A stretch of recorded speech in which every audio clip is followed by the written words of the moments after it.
week. It's the world's fastest growing travel destination. By the year 2020, Asia is expected to greet 25% of global tourist arrivals, surpassing the Americas as the second most popular place to visit after Europe.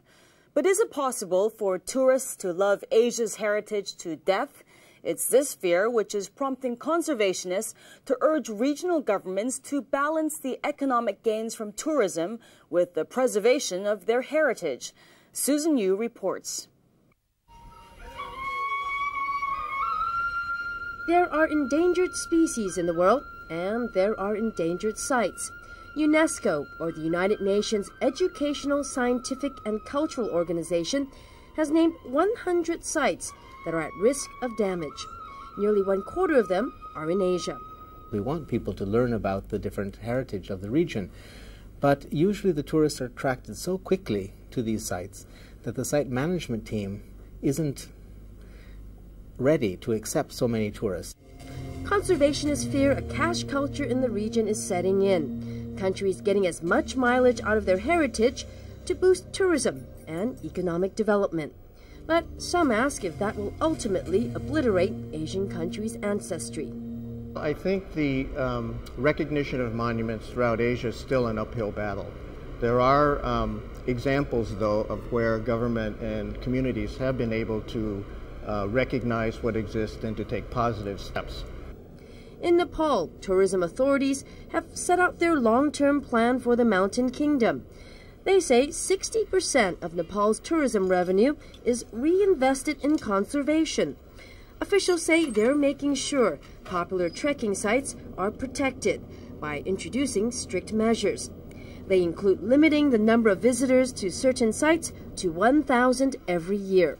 Despite this, in a rare move, Nepal is promoting itself as the tourism destination in Asia this year. This past week, Nepal kicked off a never-seen-before international adventure sporting event, the Trans-Himalaya 2000, drawing 70 teams from around the world. But conservationists fear events like these, which are growing more popular in Asia, will inadvertently threaten the region's cultural heritage. This means terrible problems for the local site management and also for the local town to absorb them in hotels and restaurants and things like that. I think there is a constellation of environmental issues that are caused by human deterioration of the environment. In March, an anti-pollution group in Nepal arranged nearly 24 flights to airlift 56,000 empty beer bottles discarded in the popular Sagarmatha National Park. Meanwhile, in China, one World Heritage Site is bracing itself for record visitors. Well, one of the ones that we're working on hardest is Lijiang, which was put on the World Heritage List only a few years ago. And at that time, just a few tens of thousands of people visited the site, and they were spread out pretty evenly over the year. Now it's several million people a year visit the site. The Director General of China's Ministry on Cultural Heritage admits limited manpower and resources are issues that are hard to resolve. We have put huge amounts of capital from central government to the provincial governments, but the funds are still not enough. We have 54 cultural heritage preservation groups to help protect 750 national sites and about 7,000 provincial sites. It's not just tourists who are threatening to overrun sites in Asia, but also something uncontrollable: Mother Nature. The great floods that have taken place in Vietnam and in India on the coast of Orissa. Now, these have affected heritage sites in both places quite badly. Recovering from the devastation is equally hard if funds for restoration are insufficient. In Hanoi's old quarters, though, it wasn't floods that threatened the time-honored area, but redevelopment. That was in the mid-1990s, but a local campaign to preserve the area was successful. Today, it's a thriving destination for local and international visitors. Tourism officials here aren't too worried about generating interest in Vietnam. They expect 2 million foreign visitors this year. Their biggest concern is the maintenance of Vietnam's cultural heritage.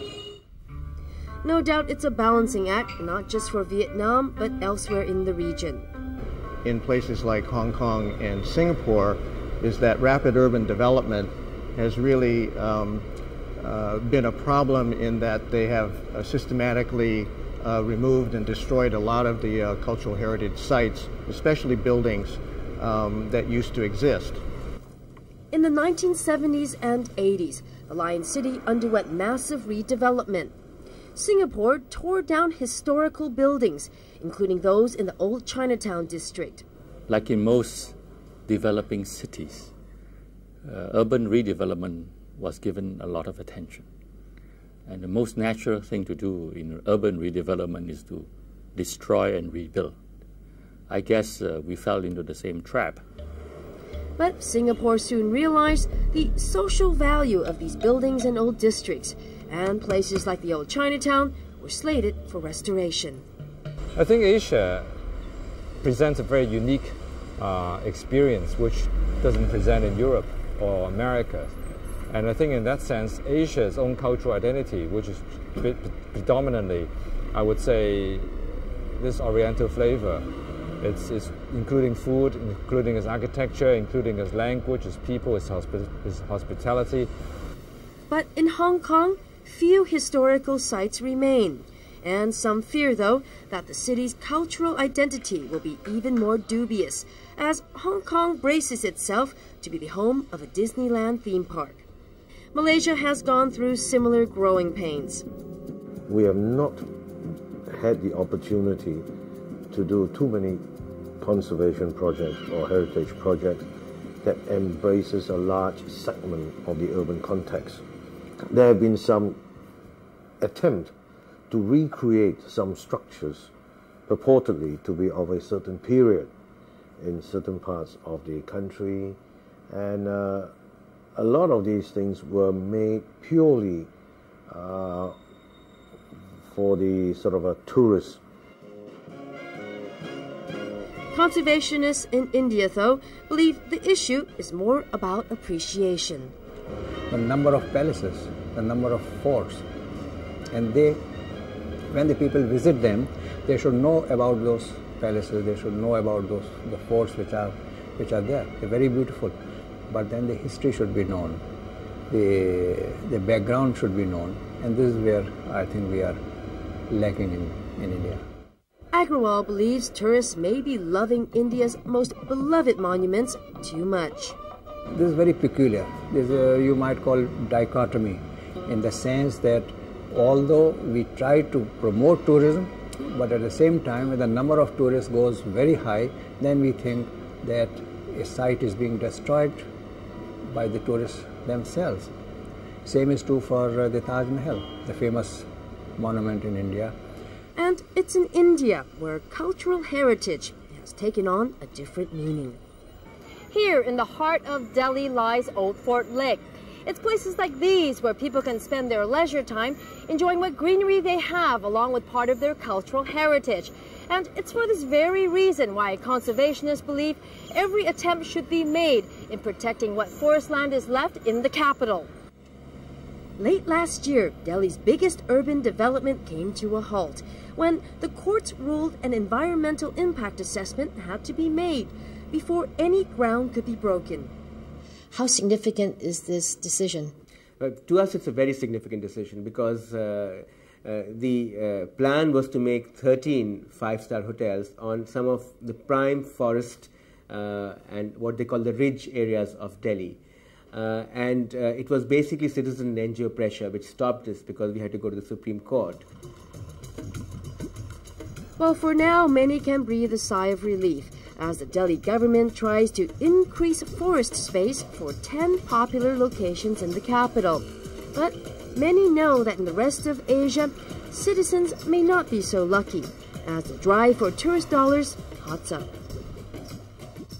Susan Yu on the difficulties of balancing the pros and cons of mass tourism and redevelopment.